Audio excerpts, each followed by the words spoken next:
നമ്മൾ ഇന്ന് നോക്കാനായിട്ട് പോകുന്നത് NIOS ഹിസ്റ്ററിയുടെ 9ാമത്തെ ചാപ്റ്ററാണ്. അപ്പോൾ നമുക്ക് ചാപ്റ്ററിലേക്ക് പോകാം. അപ്പോൾ നിങ്ങൾ എൻ്റെ വീഡിയോ ഫസ്റ്റ് കാണുന്ന ആളുകളാണെങ്കിൽ ജസ്റ്റ് ഒന്ന് സബ്സ്ക്രൈബ് ചെയ്യുക. വീഡിയോ ഇഷ്ടമായെങ്കിൽ ഫ്രണ്ട്സിനൊക്കെ ഒന്ന് ഷെയർ ചെയ്യുക. നിങ്ങളുടെ കമൻസും കാര്യങ്ങളും താഴെ രേഖപ്പെടുത്തുക. ഓക്കെ, നമുക്കിൻ്റെ നോട്ട്സ് കാര്യങ്ങളൊക്കെ വേണമെന്നുണ്ടെങ്കിൽ മുകളിൽ എൻ്റെ ഇൻസ്റ്റഗ്രാം ഉണ്ട്, അതേപോലെ തന്നെ എൻ്റെ വാട്സപ്പ് ഗ്രൂപ്പ് ഉണ്ട്. ഇത് നിങ്ങൾക്ക് ജോയിൻ ചെയ്ത് കഴിഞ്ഞാൽ നിങ്ങളുടെ നോട്ടും കാര്യങ്ങളും കിട്ടുന്നതായിരിക്കും. അപ്പോൾ നമുക്ക് ക്ലാസ്സിലേക്ക് കിടക്കാം. ഇപ്പോൾ നോക്കാനായിട്ട് പോകുന്നത് ചാപ്റ്റർ 9 ചാപ്റ്ററിൻ്റെ പേര് വരുന്നത് നമ്മുടെ ഡൽഹി സുൽത്താനേറ്റ് എന്നാണ്. ഓക്കെ, അപ്പോൾ സുൽത്താനേറ്റ് എന്താണെന്ന് ചോദിച്ചു കഴിഞ്ഞാൽ ഒരു മിഡീവൽ ടൈം അല്ലെങ്കിൽ ഒരു മധ്യ കാലഘട്ടമൊക്കെ ആയ സമയത്ത് എന്ത് ചെയ്തു, നമ്മുടെ ഇന്ത്യയിലേക്ക് കുറേ മുസ്ലിം രാജവംശങ്ങൾ ഉണ്ടായിട്ടുണ്ട്. ഈ മുസ്ലിം രാജവംശത്തെ നമ്മൾ എന്തെന്ന് പറയുന്നു, ഡൽഹി സുൽത്താനേറ്റ് എന്ന് പറയുന്നു. അപ്പം ഇതെന്ന് പറയുന്നത് AD 1106 മുതൽ 1526 വരെ ഉണ്ടായിരുന്ന ഒരു കാലഘട്ടത്താണ് ഈ ഡൽഹി സുൽത്താനേറ്റ് നമ്മുടെ ഇന്ത്യയിലേക്ക് വന്നത്. അപ്പം ഡൽഹി സുൽത്താനേറ്റ് എത്ര നാൾ മുതലായിട്ട് എത്ര നാൾ വരെയാണ് ഉണ്ടായതെന്ന് ചോദിച്ചാൽ AD 1206 മുതൽ 1506 വരെ നീണ്ടു നിന്ന ഒരു രാജവംശമാണ് നമ്മുടെ ഡൽഹി സുൽത്താനേറ്റ് എന്ന് പറയുന്നത്. ഇതിൻ്റെ അകത്ത് മെയിനായിട്ട് വരുന്നത് ഒരു 5 രാജവംശങ്ങളാണ്. ഒന്ന് അടിമവംശം, ഇത് 1206 മുതൽ 1290 വരെ നീണ്ടു നിന്നു. അടുത്ത് വന്നൊരു വംശമാണ് ഖിൽജി വംശം, ഇതും 1290 മുതൽ 1320 വരെ നിന്നു. പിന്നെ തുഗ്ലക് വംശം, പിന്നെ സെയ്ദ് വംശം, പിന്നെ ലോധി വംശം. ഇങ്ങനെ 5 വംശങ്ങൾ നിറഞ്ഞതിനെയാണ് നമ്മൾ എന്തെന്ന് പറയുന്നത്, ഡൽഹി സുൽത്താനേറ്റ് എന്ന് പറയുന്നത്. അപ്പം ഈ 5 വംശങ്ങൾ ചേർന്നതാണ് നമ്മുടെ ഡൽഹി സുൽത്താനേറ്റ് എന്ന് പറയുന്നത്. നമുക്കപ്പോൾ ഓരോ വംശത്തെ പറ്റി പഠിക്കാനുണ്ട്.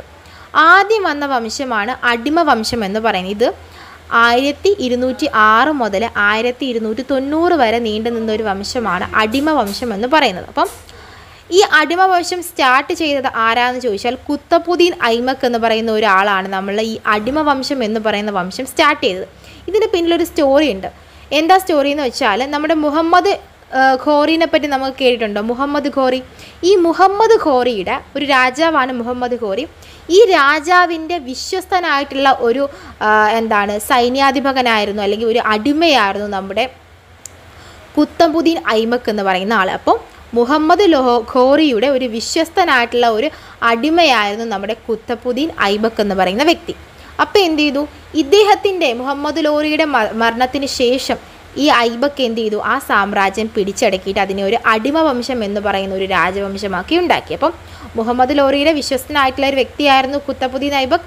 അദ്ദേഹം എന്ത് ചെയ്തു, അദ്ദേഹത്തിൻ്റെ മരണത്തിന് ശേഷം കൊണ്ടുവന്ന ഒരു രാജവംശമാണ് നമ്മുടെ അടിമ വംശം എന്ന് പറയുന്നത്. അദ്ദേഹത്തിൻ്റെ മരണത്തിന് ശേഷം അദ്ദേഹത്തിൻ്റെ മകനായിട്ടുള്ള ഇൽത്തുമിഷ് എന്ത് ചെയ്തു, അധികാരത്തിലേക്ക് വന്നു. ഇൽത്തുമിഷിനെ പറ്റി പറയാന്നുണ്ടെങ്കിൽ ഇദ്ദേഹത്തിൻ്റെ രാജ്യത്തെ വളരെ സ്വതന്ത്രമായിട്ടുള്ള ഒരു രാജ്യമാക്കി മാറ്റി. മാത്രമല്ല ഇദ്ദേഹത്തിൻ്റെ രാജ്യത്തിൽ കുറേ കാര്യങ്ങൾ കൊണ്ടുവന്നു. ഒന്നാമതായിട്ട് ഇക്ത സമുദായം എന്ന് പറയുന്ന സമ്പ്രദായം ഇദ്ദേഹം കൊണ്ടുവന്നത് നികുതിയുമായി ബന്ധപ്പെട്ട ഒന്നാണ് കേട്ടോ. പിന്നെ അടുത്ത് അതേപോലെ തന്നെ ഇദ്ദേഹത്തിൻ്റെ സൈന്യത്തെ വലിയ രീതിയിൽ വിപുലീകരിച്ചു, നാണയ വ്യവസ്ഥകൾ കൊണ്ടുവന്നു. അങ്ങനെ ചെമ്പു നാണയങ്ങൾ കൂടുതലായിട്ടും അച്ചടിച്ചിറക്കിയതും ഇദ്ദേഹത്തിൻ്റെ കാലഘട്ടത്താണ്. അപ്പം ഇൽത്തുമിഷ് എന്ന് പറയുന്നത് നമ്മുടെ ഐബക്കിൻ്റെ മകനാണ്. അദ്ദേഹം എന്ത് ചെയ്തു, അദ്ദേഹം രാജ്യത്തിലേക്ക് വന്ന സമയത്ത് രാജ്യത്തെ വളരെ സ്വതന്ത്രമായിട്ടുള്ളൊരു രാജ്യമാക്കി മാറ്റി. ഇക്താർ സമ്പ്രദായം എന്ന് പറയുന്ന സമ്പ്രദായം നടപ്പിലാക്കി. മാത്രമല്ല ഇദ്ദേഹം സൈന്യത്തെ വിപുലീകരിച്ചും നാണയ വ്യവസ്ഥകൾ പുനഃസ്ഥാപിച്ചുമൊക്കെയാണ് ഇദ്ദേഹത്തിൻ്റെ ഭരണം കൊണ്ടുപോയത്. അക്കാലത്ത് ചെമ്പ് നാണയങ്ങൾ അദ്ദേഹം അടിച്ചിറക്കിയിട്ടുണ്ട്. ഇൽത്തുമിഷിന് ശേഷം വന്ന ഒരു ആളാണ് നമ്മുടെ റസിയ സുൽത്താന എന്ന് പറയുന്ന ഒരു രാജകുമാരി കേട്ടോ. അപ്പം റസിയ സുൽത്താനെ പറ്റി പറയാന്നുണ്ടെങ്കിൽ ഇൽത്തുമിഷുവിന് തൻ്റെ ആൺമക്കളിൽ 40ഓളം ആൺമക്കൾ ഉണ്ടായിരുന്നു. എന്നിട്ടും ഇവന്മാരിൽ ആരിലും ഒരു താല്പര്യം ഉണ്ടായിരുന്നില്ല. കാരണം രാജ്യം മക്കളെ ഏൽപ്പിച്ചു കഴിഞ്ഞാൽ നല്ല രീതിയിൽ പോവില്ല എന്ന് അദ്ദേഹത്തിന് മനസ്സിലായപ്പോൾ അദ്ദേഹത്തിൻ്റെ കാലത്തിന് ശേഷം അദ്ദേഹത്തിൻ്റെ മകളെ എന്ത് ചെയ്തു, രാജ്യം ഏൽപ്പിച്ചു. മകളുടെ പേരാണ് റസിയ സുൽത്താന. ഈ റസിയ സുൽത്താനെ പറ്റി പറയാന്നുണ്ടെങ്കിൽ നമ്മുടെ ഇന്ത്യയിലെ അല്ലെങ്കിൽ മുസ്ലിം രാജവംശത്തിലെ ആദ്യ ഒരു മുസ്ലിം ഭരണാധികാരിയാണ് നമ്മുടെ റസിയ സുൽത്താന എന്ന് പറയുന്നത്. അപ്പം അത്രയ്ക്കും പവർഫുൾ ആയിട്ടുള്ള ഒരു ലേഡിയാണ് റസിയ എന്ന് പറയുന്നത്. അപ്പം അന്നത്തെ കാലഘട്ടത്തിലും ഈ മന്ത്രിമാരുണ്ടായിരുന്നു, അതേപോലെ തന്നെ പുരോഹിതന്മാരുണ്ടായി. ഈ പുരോഹിത മേധാവിത്വം നിറഞ്ഞതായിരുന്നു രാജാവ് എന്ന് പറയുന്നത്, മനസ്സിലായി. അപ്പം രാജ്യം മുഴുവനും പുരോഹിത മേധാവിത്വം നിറഞ്ഞതായിരുന്നു. അപ്പം രാജ്യത്ത് രാജാവിനെക്കാട്ടിയും പ്രാധാന്യം അവർ കൊടുത്തിരുന്നത് പുരോഹിതന്മാർക്കും മന്ത്രിമാർക്കും ഒക്കെ ആയിരുന്നു. അപ്പം ഈ മന്ത്രിമാരും റസിയെ സുൽത്താനെ ആക്കിയതിൽ അവർക്ക് ആർക്കും വലിയ താല്പര്യമൊന്നും ഉണ്ടായിരുന്നില്ല.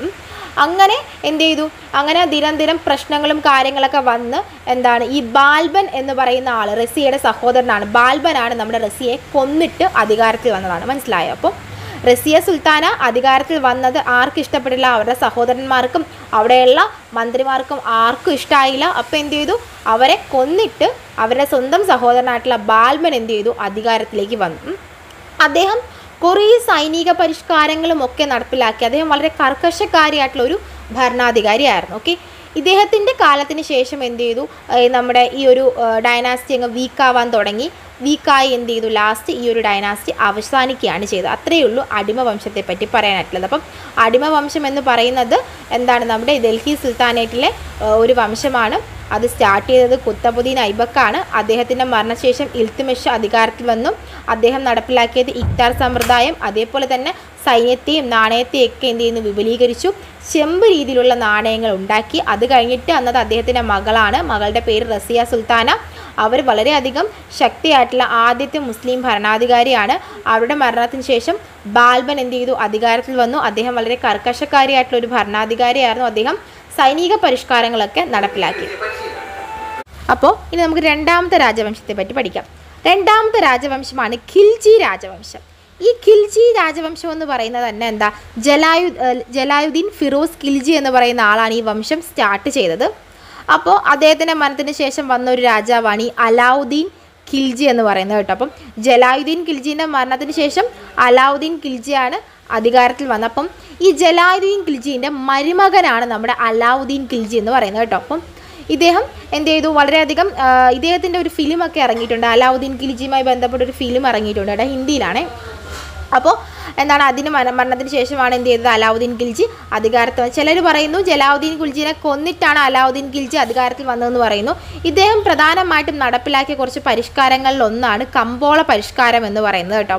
ഈ കമ്പോള പരിഷ്കാരം എന്താണെന്ന് വെച്ചാൽ ഈ ഭക്ഷ്യധാന്യങ്ങൾ, അതേപോലെ തന്നെ വിലപിടിപ്പുള്ള വസ്ത്രങ്ങൾ, കുതിരകൾ, കന്നുകാലികൾ, അടിമ തുടങ്ങിയവയൊക്കെ എല്ലാം ഇദ്ദേഹം ഇതൊക്കെ വിൽക്കണമെങ്കിൽ എന്ത് ചെയ്തു, ഇദ്ദേഹം നികുതി ഏർപ്പെടുത്തി. മനസ്സിലായോ? അപ്പം ഭക്ഷ്യധാന്യങ്ങൾ, വില കൂടിയ വസ്ത്രങ്ങൾ, കുതിര, കന്നുകാലികൾ, അടിമ തുടങ്ങിയ കാര്യങ്ങളൊക്കെ ഇങ്ങോട്ടും വിൽക്കണമെങ്കിൽ അദ്ദേഹം നികുതി തീർപ്പാക്കി കേട്ടോ.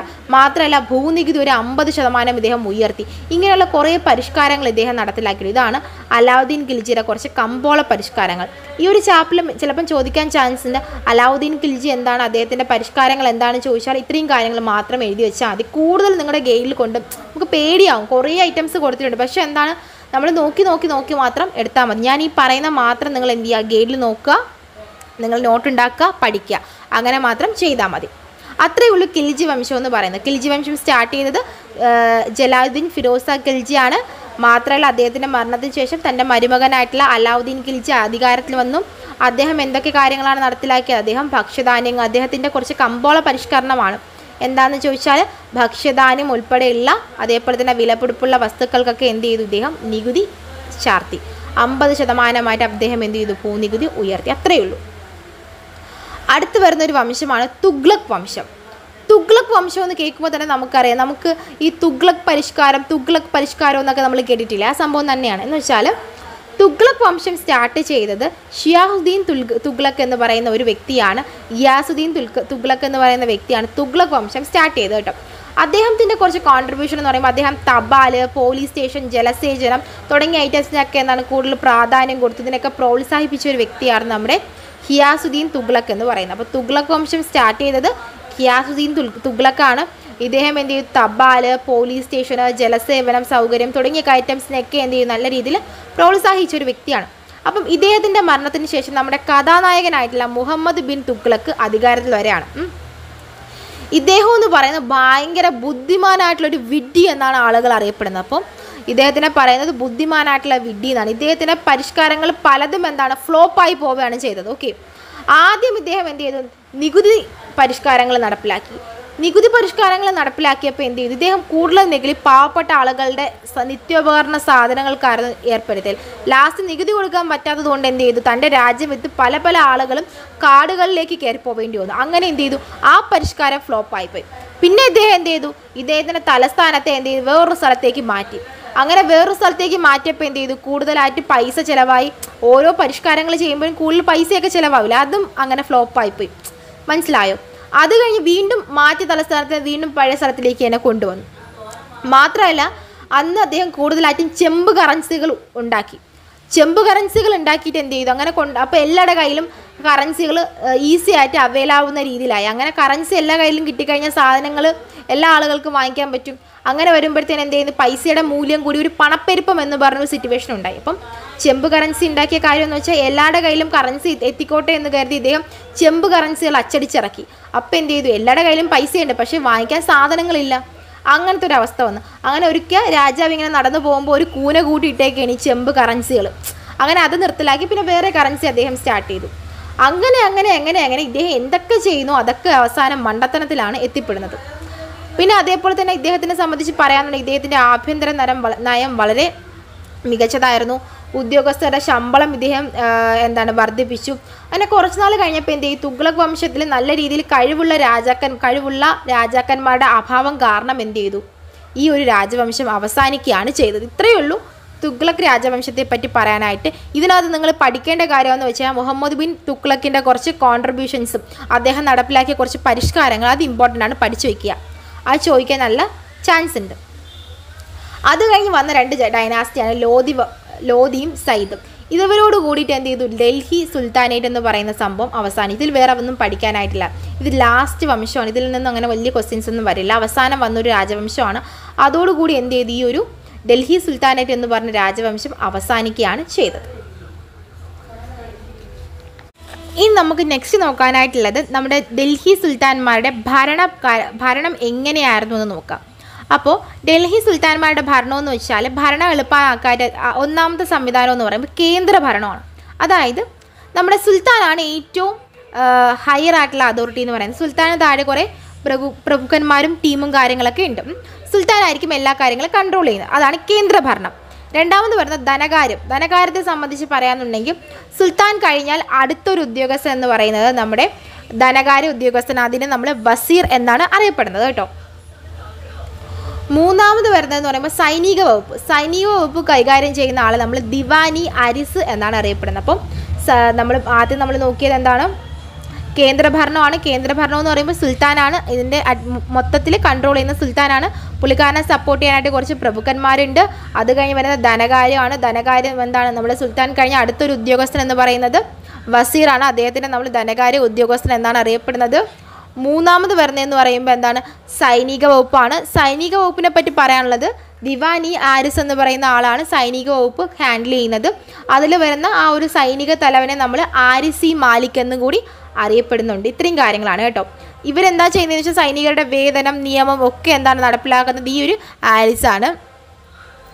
അടുത്ത് വരുന്നതെന്ന് പറയുമ്പോൾ നാലാമത്തെ ആളെന്ന് പറയുമ്പോൾ ദിവാനി ഇൽഷ എന്ന് പറയുന്ന ഒരാളാണ്. ദിവാനി ഇൽഷ എന്ന് പറയുമ്പോൾ എന്താണ്, നമ്മുടെ സർക്കാരിലെ എഴുത്തും കാര്യങ്ങളൊക്കെ നടത്തുന്ന എന്താണ് ഈ ഒരു ദിവാനി ഇൽഷ എന്ന് പറയുന്ന ആളാണ്. സർക്കാർ പരമായിട്ടുള്ള എഴുത്തുകുത്ത് പരിപാടിയൊക്കെ നടത്തുന്നത്. അതിൻ്റെ വകുപ്പിൻ്റെ തലവനെ നമ്മൾ ഒബീനിൻ മാലിക് എന്ന് പറയും. ഇതൊക്കെ പേര് പഠിക്കാൻ ഭയങ്കര ബുദ്ധിമുട്ടാണ്, പക്ഷേ എന്തായാലും പഠിച്ചു വെച്ചേക്കാം.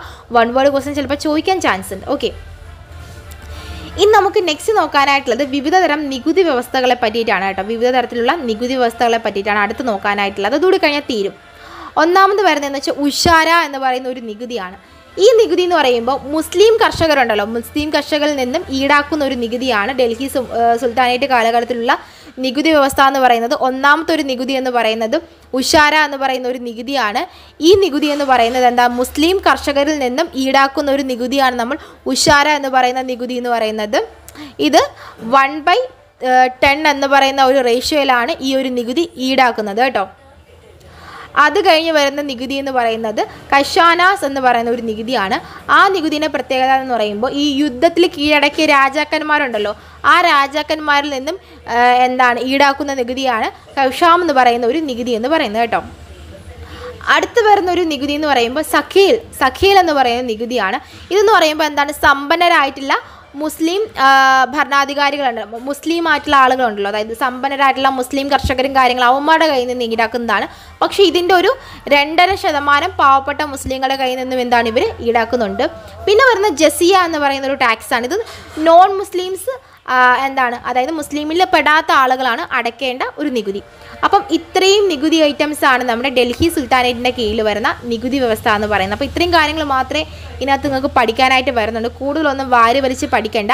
ഇതിൻ്റെ ഓരോ ഹെഡിങ്ങും നിങ്ങൾക്ക് എന്ത് ചെയ്യാം, നിങ്ങളുടെ ഗൈഡിൽ തപ്പിയിട്ട് അതിൻ്റെതായ നോട്ട് ഉണ്ടാക്കിയിട്ട് പഠിച്ചാൽ മതി. അപ്പോൾ ഞാൻ ഇന്ന് പറഞ്ഞ കാര്യങ്ങളെല്ലാം നിങ്ങൾക്ക് മനസ്സിലായെന്ന് ഞാൻ വിചാരിക്കുന്നു. മനസ്സിലായോടെ?